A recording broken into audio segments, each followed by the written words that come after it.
Okay, so this is week 4 of our study through the Bible, and we're again using this text by a man by the name of Stringfellow, available online through Amazon and Aslan. I think Aslan or Eden, one of them has copies of it now. But anyways, we are in Exodus chapter 3. We left off on page 22. We're in lesson 3, Exodus. I may have said that in reverse order. And so we finished up at the bottom of page 22, and we're basically looking at the first part of Exodus, which basically gets them to the foot of Mount Sinai. And we have, we've just instituted Passover, so they're still in Egypt. And we talked through the plagues very briefly last time. Again, this is a survey course. You can delve into the plagues and look at the various models that apply each back to an Egyptian god. But again, the big scene and the big theme of the Exodus there is Pharaoh thought he was God, and Pharaoh and Egypt need to realize there's a real God and not a fake God. And the conflict there will show that beyond the shadow of a doubt. So as we move on to page 23, the nation will move out. They will plunder the Egyptians. They will be paid basically back wages in the form of earrings and gold and other stuff that the people were very happy to give. God dispositioned them to do that, so left the substance. And they get to the Red Sea crossing, and we'll see a description of that in Exodus 13 and 14.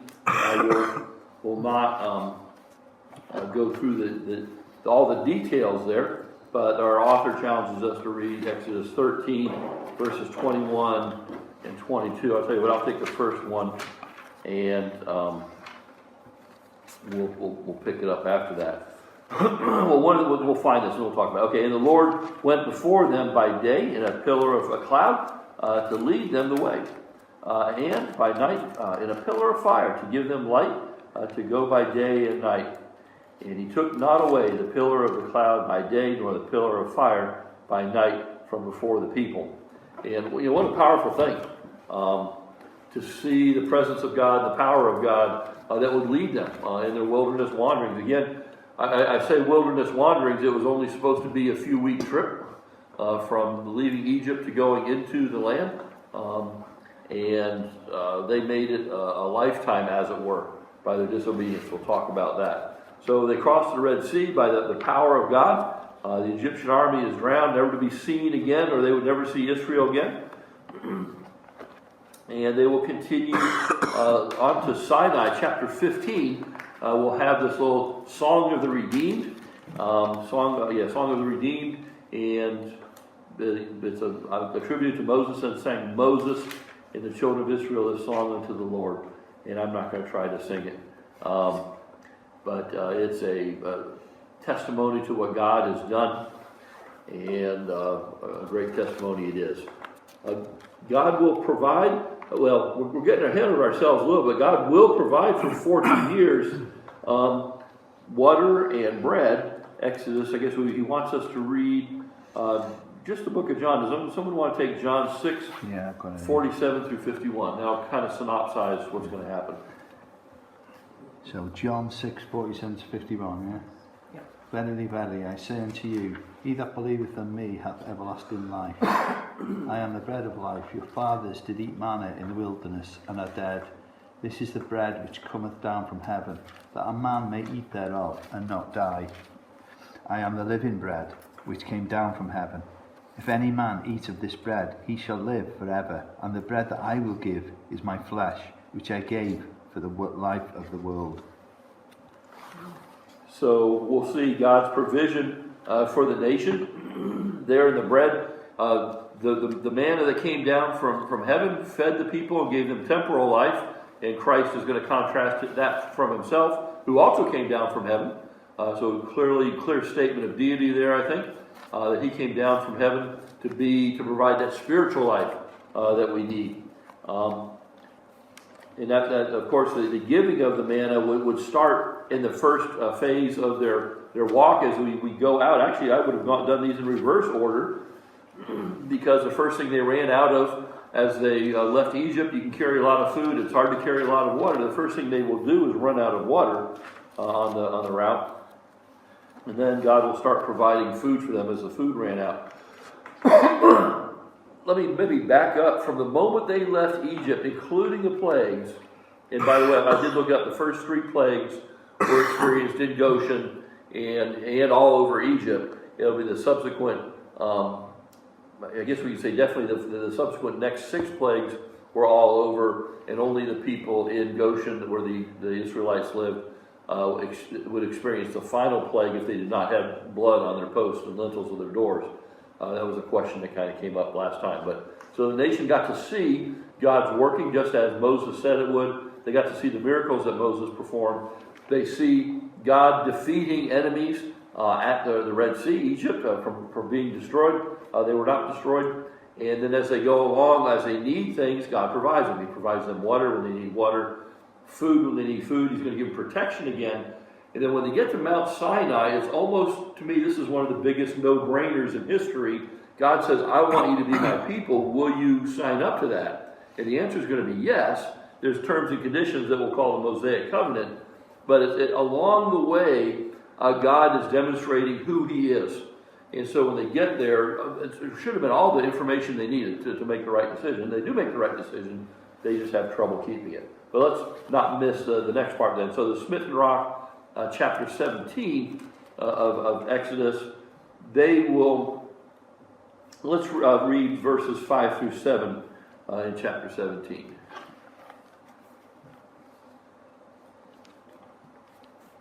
Anyone want to jump on that? Of Exodus And the chapter Lord 17. said unto Moses, Go on before the people, and take with thee all the elders of Israel, and thy rod, whereas thou smotest the river, take in thine hand and go.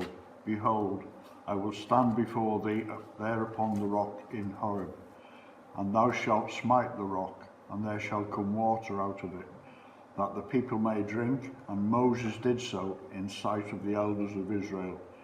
And he called the name of the place Massah and Meribah, because of the chiding of the children of Israel, and because they tempted the Lord, saying, Is the Lord among us or not? Yeah, there's going to be a phrase that develops, a theological phrase that develops in the wandering. It seems like whenever something bad happens, the people murmur and they complain.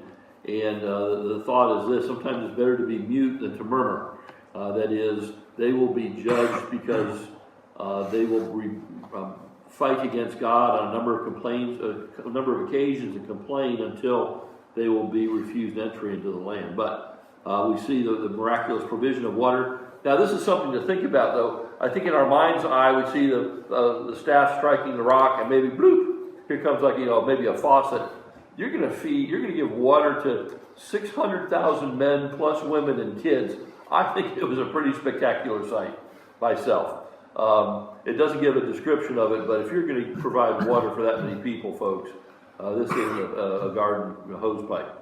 All right.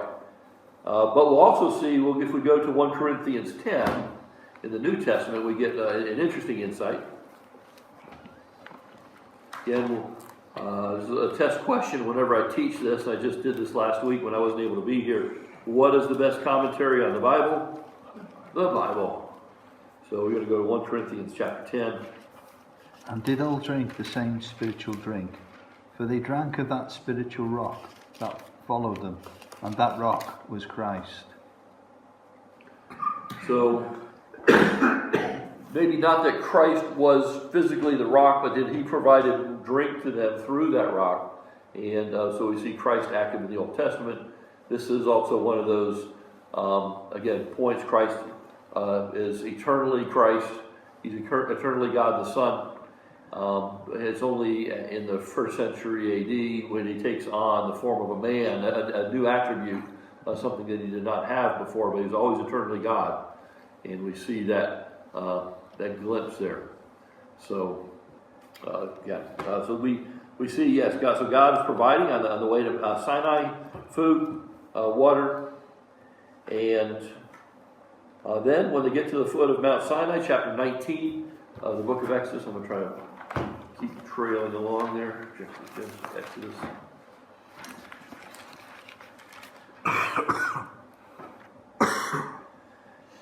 They will be given an insight to the they'll be given the 10 Commandments, and they'll be given a question. And they encamp there, the base of Mount Sinai. You'll see it's kind of interesting to track Moses going up and coming down. I will point this out, that we get these interesting little time hacks as you read through there. It'll say in the 3rd month, when the children of Israel were gone forth out of the land of Egypt, the same day came they into the wilderness of Sinai. So we know how long it took from leaving Egypt to when they arrived at the foot of Mount Sinai. You can do the math. When the law comes down, it's the same day that Pentecost occurred on. Interesting. One day the law came down, and one day the Spirit came down. I'm so glad that Spirit came down. Not in here. So what will the 10 Commandments be? Well, let's back up to what the offer is that's not really covered here. God is offering the people basically a relationship. The relationship will be, I want you to be a nation of priests. And what does a priest do? Well, a priest intercedes for the people to God, but he also intercedes for God to the people. They're between God and the people, but the thought is there to be a nation of priests that would be through whom God's revelation would come in the Old Testament, and ultimately through whom the Messiah will come, the deliverer will come. Is it because Israel was a great group of people? No. In fact, God says it's almost in spite of who you are that I do this. They have lots of faults. We can see they're whinging all the way out to Sinai, and the whinging will not stop. But they will agree to this covenant, and it'll be a covenant in blood. We'll talk about that when we get down there. So what does he say? So what will the commandments be? We typically divide up the commandments into 3 pieces. You have the moral law, you have the civil law, and then you have the ceremonial law. And that's going to cover it. The 10 Commandments themselves pretty much deal with the moral law. That's really, as some will say, it's the highest moral law statement you can ever make. There will be more details. Moses will go up and spend time with God, and God will reveal the full text, not just what was carried down on the tablets, but all these things. But the people will receive that covenant. God will ratify that covenant. It'll be ratified in blood. And note where the 10 Commandments are. We turn over to page 20. I always like to challenge people, at least remember where the 10 Commandments are as an address. Exodus 20. So if someone were ever to ask, well, where are the 10 Commandments are? Exodus 20. And it's kind of a ready reference. And we'll find them stated in verses 1 through 17 there. To get an insight, I guess, do you want to read that? Anyone want to read? Let's read it. It looks like it does say note, so let's... How about we break it up in half? Len, why don't you take 1 through 9, and Mary, do you want to read 10 through 17? Okay. And God spake all these words, saying, I am the Lord thy God, which hath brought thee out of the land of Egypt, out of the house of bondage. Thou shalt have no other gods before me. Thou shalt not make unto thee any graven image, or any likeness of anything that is in heaven above, or that is in the earth beneath, or that is in the water under the earth. Thou shalt not bow down thyself to them, nor serve them. For I, the Lord thy God, am the jealous God, visiting the iniquity of the fathers upon the children, and to the 3rd and 4th generation of them that hate me, and showing mercy unto thousands of them that love me, and keep my commandments. Thou shalt not take the name of the Lord thy God in vain, for the Lord will not hold him guiltless, if he will guiltless that taketh his name in vain. Remember the Sabbath day to keep it holy. 6 days thou shalt labour, and do all thy work. But the 7th day is the Sabbath of the Lord thy God. In it thou shalt not do any work, thou, nor thy son, nor thy daughter, thy manservant, nor thy maidservant, nor thy cattle, nor thy stranger that is within thy gates. For in 6 days the Lord made heaven and earth, the sea, and all that in them is, and rested the 7th day. Wherefore the Lord blessed the Sabbath day and hallowed it. Verse 12, honor thy father and thy mother, that thy days may be long upon the land which the Lord thy God giveth thee. Thou shalt not kill. Thou shalt not commit adultery. Thou shalt not steal. Thou shalt not bear false witness against thy neighbor. Thou shalt not covet thy neighbor's house. Thou shalt not covet thy neighbor's wife, nor his manservant, nor his maidservant, nor his ox, nor his ass, nor anything that is thy neighbor's. So there it is. And that's, again, what we would call the moral law. There are elements of it throughout the rest of Exodus, and we'll find repeated in Deuteronomy. But those are the main things. Let's look at Matthew 22, 37 to 39, though, in light of all that's said there. So Matthew 22, 37.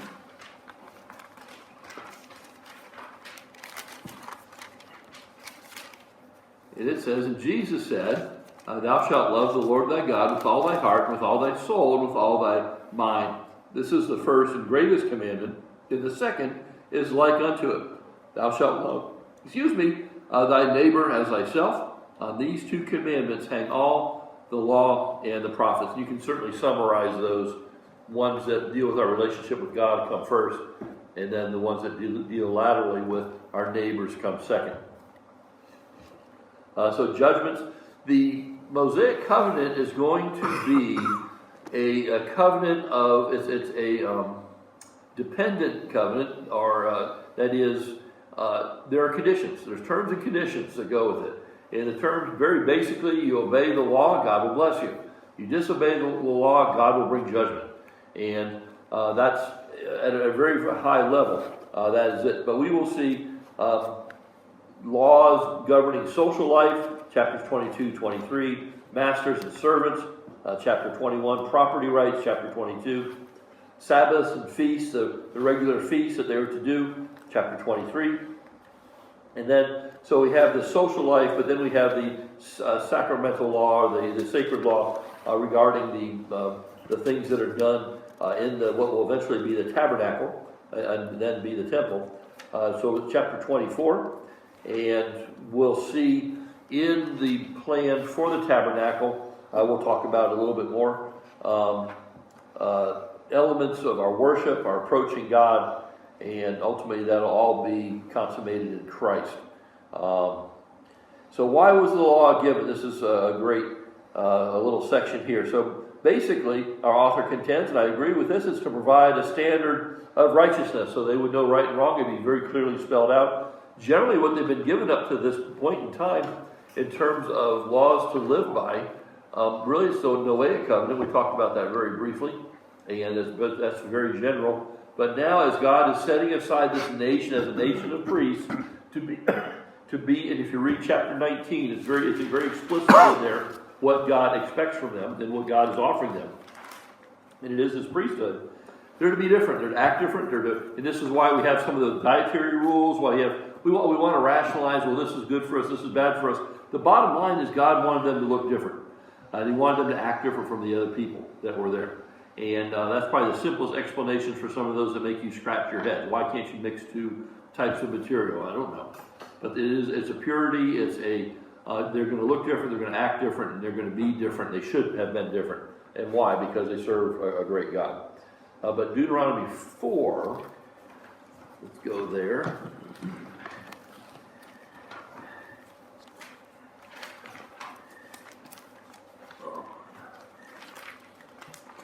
Quicker to find these things on the computer. Certainly is. I don't find it till you finish reading it. So Deuteronomy 4, and he wants us to look at verses 2 and 8. 2 says, Ye shall not add unto the word which I command you, neither shall ye diminish aught from it, that ye may keep the commandments of the Lord your God, which I command you. It's interesting, they added a whole lot to it when they got around to it. And, verse 8, and what nation is there so great that has statutes and judgments so righteous as all this law, which I set before you this day? So they weren't to be like the other nations. They weren't supposed to be murdering their children as part of a ritual, and they weren't supposed to practice temple prostitution like some of them did. A lot of awful things. And so what a law it is. There's actually provisions for servants for releasing them. There are provisions for wives. If they're to be put aside by their husbands, they would be given a writ. There's protection for them. These things are unheard of in many cases at this time. There's a lot of firsts, but we'll not delve further into that. I want you to, I'll say what I'm going to say, and then you can decide how you want to change it. It was added to Abrahamic covenant. It was an insertion and not a deletion because of transgression. Let's finish the thought, and then we're going to come back and look at something. So Galatians 3:17 and 18. In fact, when you get there, hang out, because I think we're going to look at some other things. So Galatians, Ephesians, Philippians, John, Acts, Romans, Corinthians. So Galatians 3:17 and 18. And this I say, that the covenant that was confirmed before of God in Christ, the law, which was 430 years after, cannot disannul, that it should make the promise of none effect. The promise that is of Abraham. For if the inheritance be of the law, it is no more promise, but God gave it to Abraham by promise. We're talking about two things here. The Abrahamic covenant, which Abraham was given, he's offered it before he even leaves his homeland. God ratifies it after Abraham is following him. But very clearly, what was the Abraham covenant? The 3 points? A land, a nation, a blessing. There's a very high level boil down of that. So with a land, a nation, and a blessing, there's no conditions. 0 conditions on that. There's nothing Abraham could do or his descendants could do or couldn't do that will keep that covenant from being in effect. A land, they're to have a land, they're to be a great nation of people, and there's going to be a blessing of all families because of them. Part of that blessing, again, this layers of fulfillment was to be this nation living as a nation of priests, offering knowledge of God through that. And ultimately, it resides in Christ. So Abraham, God set it in place. God offered it. There's no terms, no conditions. And when we saw, remember when it was ratified, Abraham laid all the pieces. He had the cow and the sheep and cut them in half, laid them across the ditch. God, his presence went through there to say he ratified it. There's a burning furnace, a burning lamp that went through. And Abraham was asleep off to the side. That's an ancient way of ratifying a covenant. And that is, God did it by himself. Now, fast forward to where we are now. And God's going to offer them a covenant. They choose whether they're going to follow it or not. When it is ratified, blood is basically applied to representatives of the whole nation, not the whole nation. But they participate in that. And there are terms and conditions now. And the terms and conditions are simply, if you follow me and obey me, I will bless you. Hang on. But if you disobey me, I will judge you. But again, with the chastisements to bring them back. So they're very different. The Abrahamic, in Baptist theology, and maybe some others take it differently, but Abrahamic covenant stands independent of the Mosaic covenant. It was in existence before the Mosaic covenant, and God recognizes his promise to Abraham as an impetus for withdrawing the nation from Egypt, but it stands very different, and it's different for those reasons. We say bilateral, that's the word I was looking for. So the Mosaic covenant is bilateral, Abraham unilateral. So I said, stay in Galatians, what was the law? We find the law was a schoolmaster, as a kind of the one word summary. Ruh-roh. Well, edit it out. Sorry, I think it's mine. It'll be Mike. Okay. It's all right, just let it ring if you don't mind. No, we'll edit it out. 3:19. So Galatians, it says, wherefore then serveth the law? It was added because of transgressions, till the seed should come, to whom the promise was made, that was ordained by the angels in the hand of the mediator, and it was ordained by angels in the hand of the mediator. Long explanation. Basically, the law is going to show the need for something better. The law is going to remind us of our sin. And we'll see this kind of expanded a little bit And that's really his next point. Was a schoolmaster, what does a schoolmaster do? Well, there's two things about the schoolmaster. The Roman schoolmaster, that person was responsible for the raising of the child until he became of age. So it's more than just someone you saw at school every day. This is a person that had more interaction with that person than our schoolmaster would today. But same purpose, to teach them, to give them boundaries until they became adults. And so is the law with us. It reminds us of the things we should be remembering. What is one of the big things that young people don't do? I was looking at this for a talk with the Air Cadets. And sometimes they don't consider consequences. And for those reasons, a good parent will put boundaries. You don't have to tell the child all the bad consequences that can happen if you violate these boundaries. You just say, there's a boundary there, until they can understand the consequences. Okay, anyway, so that's the schoolmaster. And somebody's probably already in Romans chapter 5, verse 20. Chapter 3.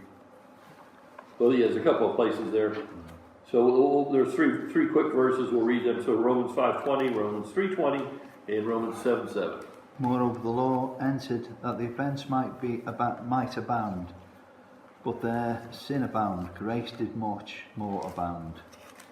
So law came in. Did that mean people stopped sinning? No. You can almost say more sins because there's more things to sin against. But in that, grace has always been the way of salvation, and that's really the Abrahamic covenant. Ultimately, Abraham believed God, and God counted it for righteousness. So that's 5:20. What does 3:20 tell us? Therefore, by the deeds of the law, there shall no flesh be justified in his sight. For by the law is the knowledge of sin. Don't miss this.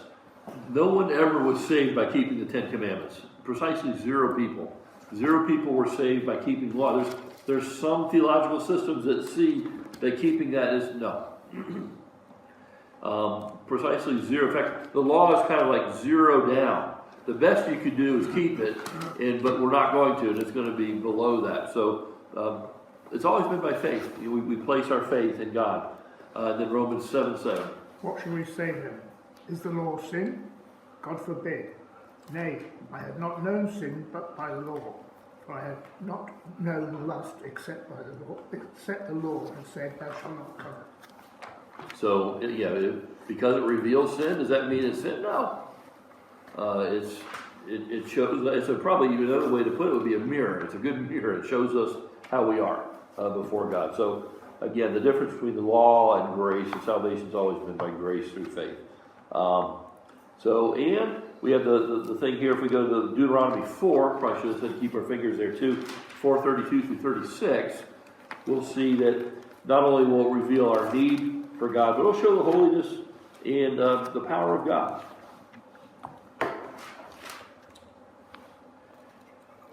And I will jump on that. So right here, 4. Ask now of the days that are past, which were before. Am I right? 4? Yes. Okay. Before thee, since the day that God created man upon the earth, and ask from the one side of heaven unto the other, whether there hath been any such thing as this great thing is, or hath been heard of. Did ever people hear the voice of God speaking out of the midst of the fire, as thou hast heard, and live? Or hath God essayed to go and take him a nation from the midst of another nation by temptation? We could say that's trials, tests, by signs and by wonders, and by war, and by a mighty hand, and by a stretched out arm, and by great terrors, according to all that the Lord your God did for you in Egypt before your eyes. And so he goes to 36. Unto thee it was showed that thou mightest know that the Lord he is God, that there is none else beside him. Out of heaven he made thee to hear his voice, that he might instruct thee. And upon earth he showed thee his great fire, and thou heardst his words out of the midst of the fire. So, there's nothing like it. And by the way, you can keep going down the line with the history of Israel. The fact that they're even in the nation that we're talking about them in the news, I think is a great miracle. So the symbol of the presence and holiness of God is a cloud. and fire. So Exodus 19:9. We're doing a lot of reading today, but it's good. So Exodus 19:19. Excuse me, 19:9.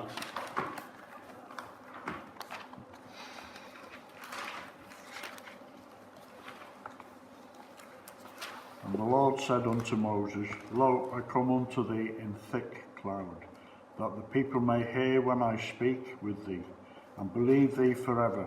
And Moses told the words of the people unto the Lord. And Mount Zion was altogether on a smoke, because the Lord descended upon it in fire. And the smoke thereof ascended as the smoke of a furnace, and the whole mount quaked greatly. 24:17. I got to be there. Let's see. And the sight of the glory of the Lord was like devouring fire on the top of the mount in the eyes of the children of Israel. So there's nothing that God really didn't show them to help them build in their faith. Maybe this. I'll apply this today. Well, people are saying, "Well, God, if you showed me a sign, I'd believe, but you have to show me you're there." God's already done it. And people will follow him for a little while, and then many will disobey. Not all. Many will disobey. The miracles have been done. They're there. They've been recorded.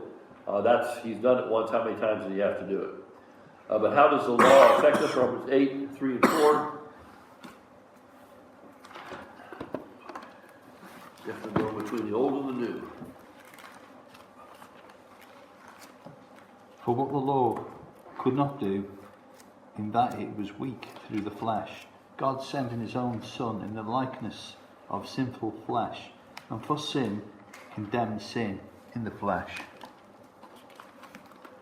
that the righteousness of the law might be fulfilled in us, who walk not after the flesh, but after the Spirit. Okay, so the keeping of the rules of the law is not obligatory to salvation, but the spontaneous result of salvation, that is, when our heart is right, we'll do what is right. And we get that right heart and we place our faith in God.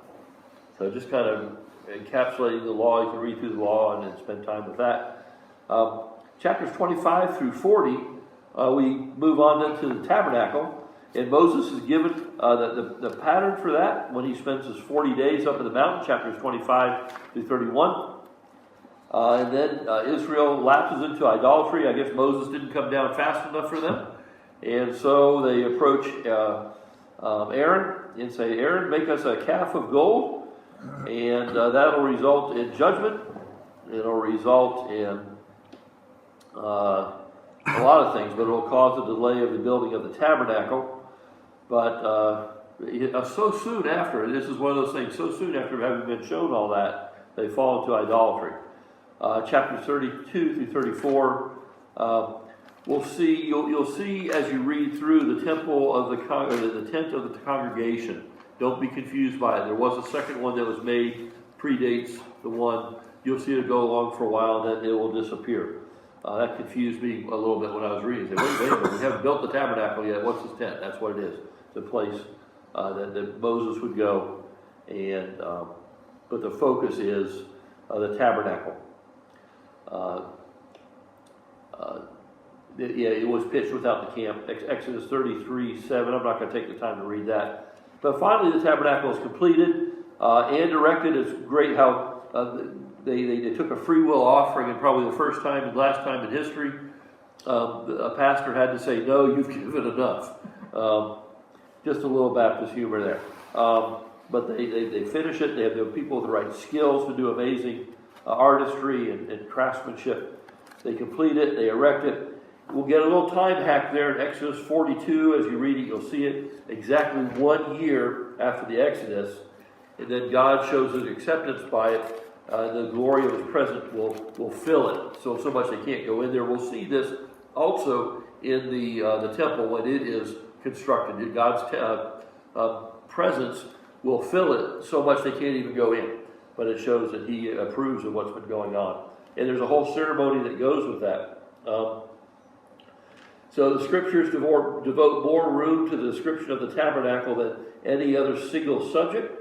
But it was designed in the plan of God to teach spiritual truths, to teach all the truths according to this pattern, we'll see in Hebrews 9:23, there's a heavenly temple, and the ones on earth are like that, are designed like that temple. We don't know exactly what the one in heaven looks like, but what we have on earth has reference to that.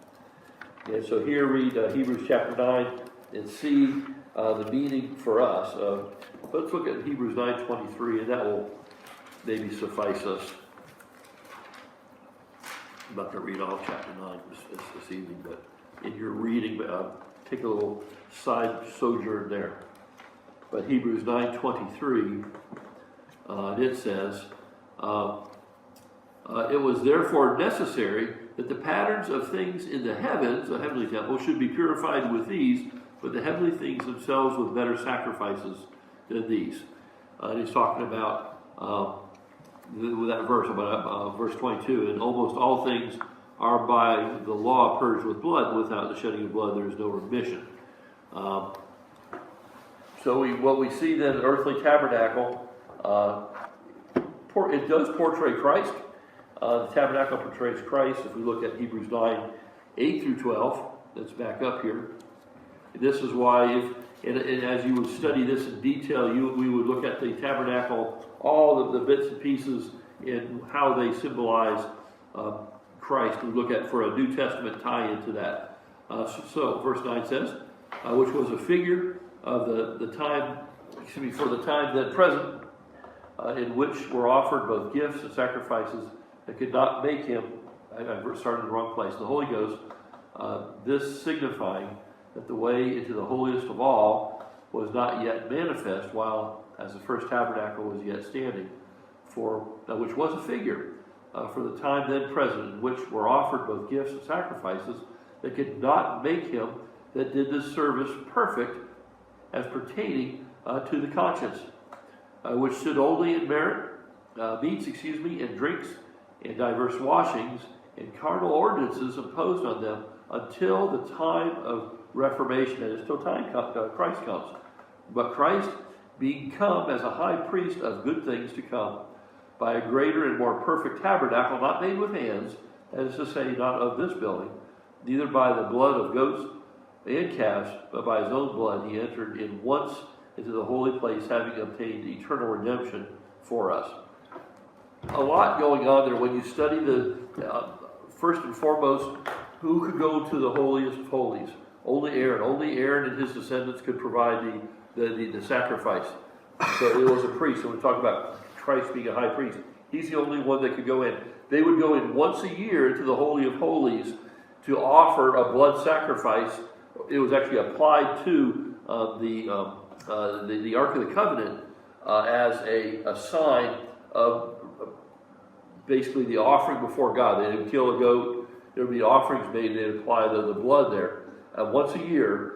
And even before he did that, he had to offer sacrifice for his own sins. Then he'd have to offer a sacrifice for the sins of the nation. And then he'd go in year after year after year. They had to do this. Why? People kept on sinning. People kept on singing. So he says that, well, now we got a high priest that went in to the Holy of Holies only once because he brought a better sacrifice. You see that fulfillment. Reading Hebrews in concert with reading the law there is a good thing to do. And some will say that's a great, to understand what's going on in Hebrews, you really got to kind of understand some of the figures that are being used in the passages there. So let's see this. So who was the deliverer chosen by God to lead the Exodus? Moses. And what are the three principal subjects of Exodus? We kind of jumped right into the Q&A, right, didn't we? Deliverance out of Egypt. He broke it up into three pieces, right? The Holy Covenant with Abraham and the Tabernacle. Yep, so the law, the Exodus, the law, and the tabernacle. Now, the law is going to be Moses. The tabernacle. You can break it up different ways. You can kind of break it up by where the people are, but that's fine. That's what he does. So why was the law given? Boy, we just did this. We keep sinning. What's that? Because the law was laid down because we're sinful. We're sinful. What did it do? We can kind of look on the other page and say, What's that? Guidance. Guidance. It was a schoolmaster. Yep, that's one. And it would then, as a result, expose and identify sin. Yeah. Then finally, it pointed to God, that there is a perfect lawgiver to reveal the holiness and power of God. Hey, we're done with Exodus. So how much do you remember?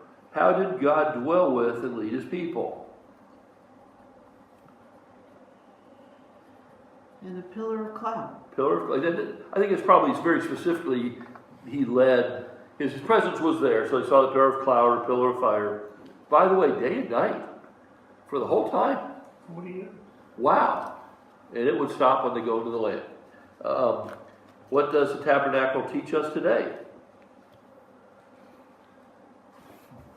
He says 1 Corinthians 10:11. But we just kind of said it there. The tabernacle is a type of Christ. 1 Corinthians 10:11. Get right, doesn't it? Now, all these things happen unto them for examples, and they are written for our admonition, upon whom the ends of the world are come. So, everything, we can learn something from the Old Testament, and we'll see as we study the tabernacle, it's going to teach us about Christ. What's an example of that? Before the king, before the priest would go in, they would wash themselves. There's a big laver out in front. Laver as in a place to wash yourself. And they would wash themselves, ceremonially clean themselves. This is before they approach God. I think this is in our prayer life, we cleanse ourselves before we come to God. But the only one that can really provide true cleansing for us is going to be Christ. The offerings by fire. Fire is always a sign of judgment. And they would make intercession for their sins outside. Christ is going to be that. And indeed, he is that sacrifice. So we could go all the way through into the Holy of Holies, which will be the presence of God, and each of these elements will have meaning. But, so, it's an example. So the tabernacle teaches us about Christ. Who is our Passover? 1 Corinthians 5:7. It's Christ, isn't it? Christ is our Passover. And so what does the book of Exodus teach us?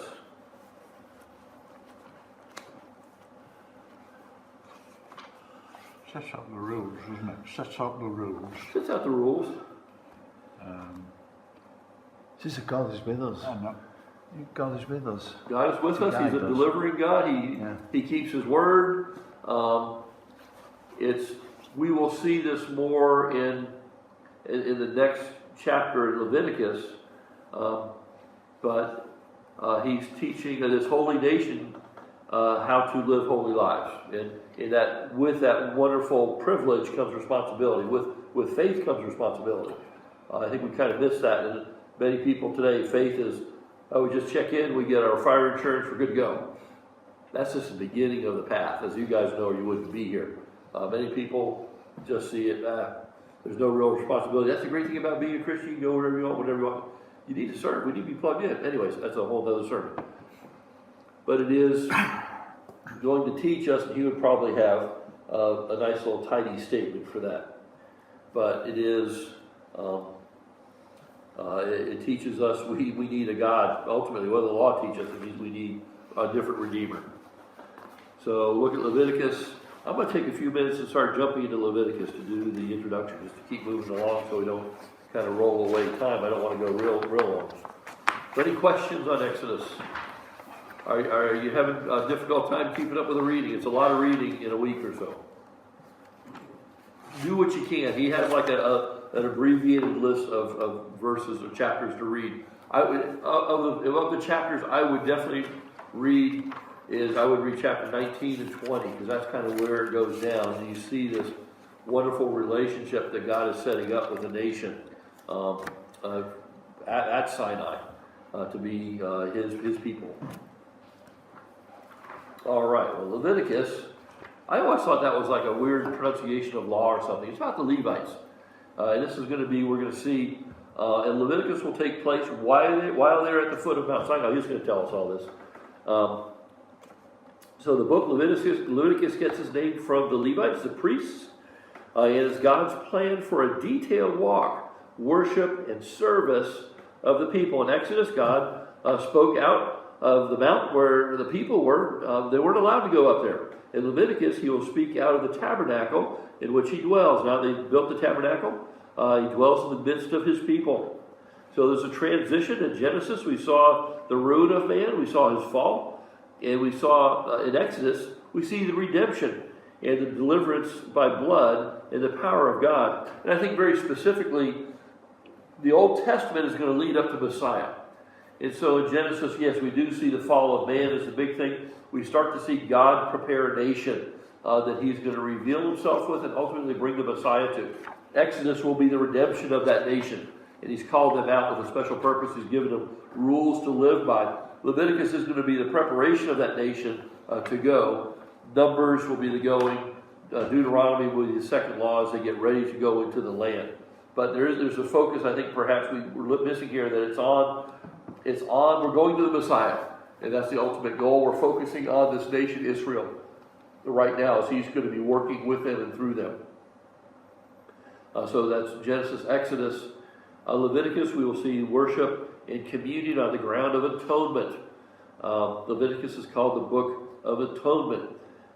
This is one of those things, if you look up the word holy, it's going to appear, I think, this is by memory, I think it's like 87 times.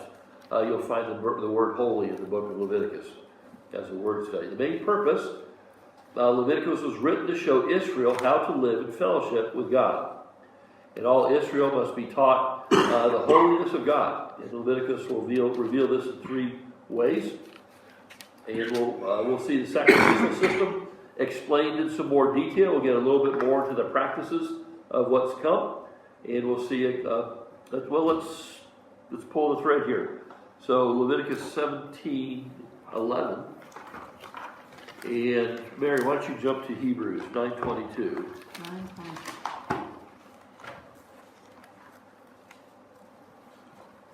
17:11. Yep. The life of the flesh is in the blood, and I have given it to you upon the altar to make an atonement for your souls.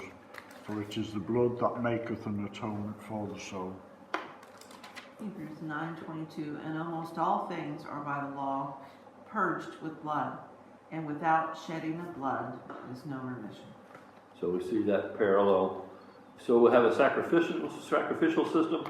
We'll have precepts of the law in focus. So Leviticus 18:5, and that reads, "Ye shall therefore keep my statutes and my judgments, which if a man do, he shall live in them. I am the Lord." Again, a statute is a boundary, and a judgment is what happens if you break those boundaries. That's probably a good way to synopsize that.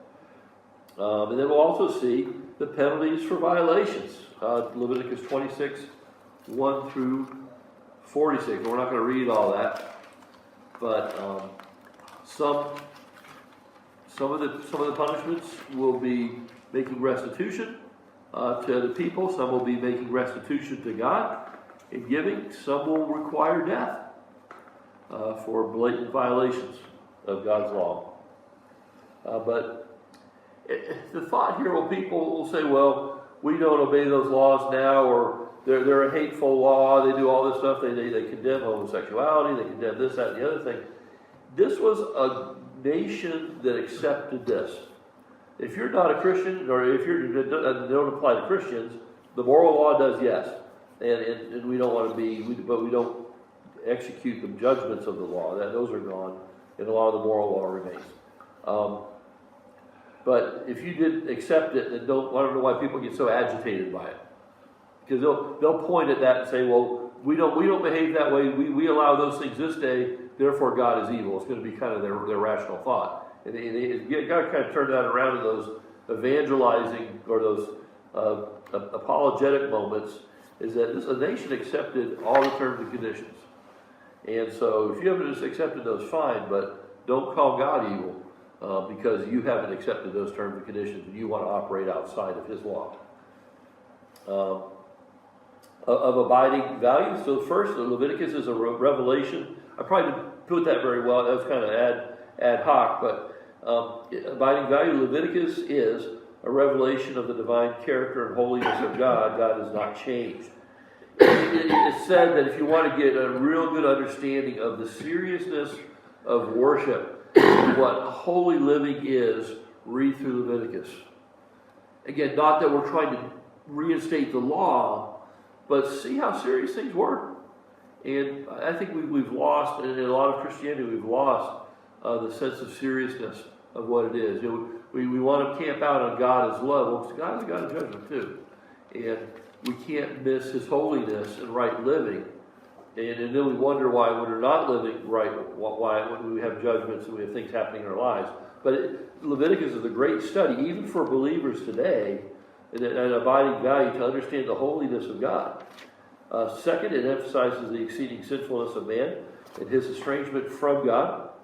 Third, and this is, we love this, of course, it prefigures the redemptive ministry of Christ and how we are restored to fellowship with God, and it'll be by His blood.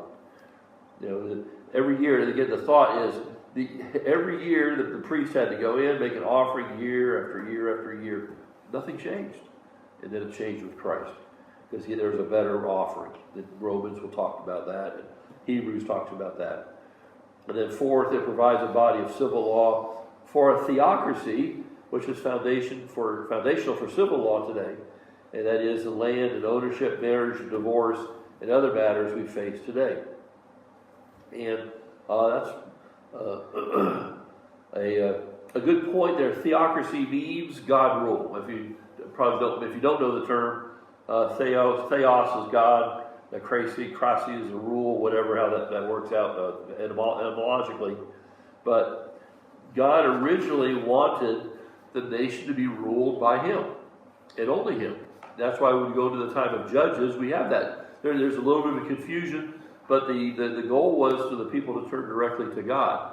And it's only, they will ask for, we'll get to this in Samuel, they'll ask for a king just like everybody else later on. It wasn't God's perfect will, but God saw it coming. In fact, we'll see very interesting warnings in the law. It will literally say, and I believe it is in Deuteronomy, we'll get to it maybe, but in the detailed reading, when you ask for a king, look out for these things. King's going to multiply wives, he's going to multiply his chariots and armies, he's going to want gold, he's going to enslave you to take care of things. Watch out for a king when you ask for it. You're going to get what you asked for, and they did. They all really did get it. But it's interesting, you see that warning back in the law. And by the way, kings, we get a little ahead of myself, kings were to write out the law, these first 5 books. Part of their job as a king was to write out the law and then keep a copy of it with them, so they'd be reminded of all those things. So the author, Genesis, Exodus, Leviticus, will be Moses. Now the internal evidence is stated no less than 50 times. Leviticus, it gets very explicit that the Lord God gave the laws to His people through Moses.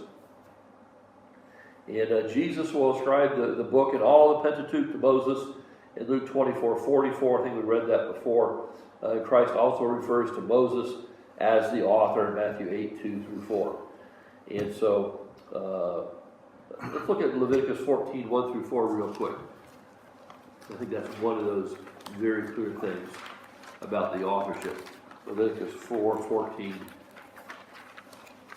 And the Lord spake unto Moses, saying, This shall be the law of the leper in the day of his cleansing. He shall be brought unto the priest shall go forth out of the camp.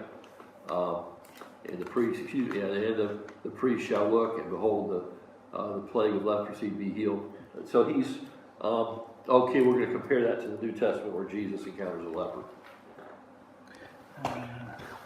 Really, by the way, when you look at what the priest did with leprosy, what is he? He's an inspector. He's not given any powers to heal leprosy. If you're leprous, you need to be out of the camp until you're either no longer leprous or, well, whatever else happens. But it's to separate that leprosy from the people. What do we see in Christ then? Matthew 8:2. And someone may be there because you're thinking ahead of me. Nope. Matthew 8 more. 8:2. And behold, there came a leper and worshipped him, saying, Lord, if thou wilt, thou canst make me clean. And Jesus put forth his hand and touched him, saying, I will. Be thou clean. And immediately his leprosy was cleansed. And Jesus said unto him, See thou tell no man, but go thy way, show thyself to the priest, and offer the gift that Moses has commanded for a testimony unto them. So if we read Leviticus, the priest in Leviticus, the best he could do is observe his leprosy there. It got bigger and smaller. You can get all kinds of details when you read into it. Here a man comes up to Jesus looking for something greater than that, and he heals him. And I like that. What does Jesus say? I didn't come here to abolish the law. I came here to fulfill it. And he's going to fulfill it in every way. Right there he's saying, what did Moses say do? Go report to the priest. You are leprous. Show him you're no longer leprous. You give an offering for that as prescribed back there in Leviticus to show your thankfulness to God. And so Moses is the author. As you read through, you'll see the references there. And again, that was one that God spoke to Moses and gave that. That's probably a good place to stop. We'll stop right there because it's getting to be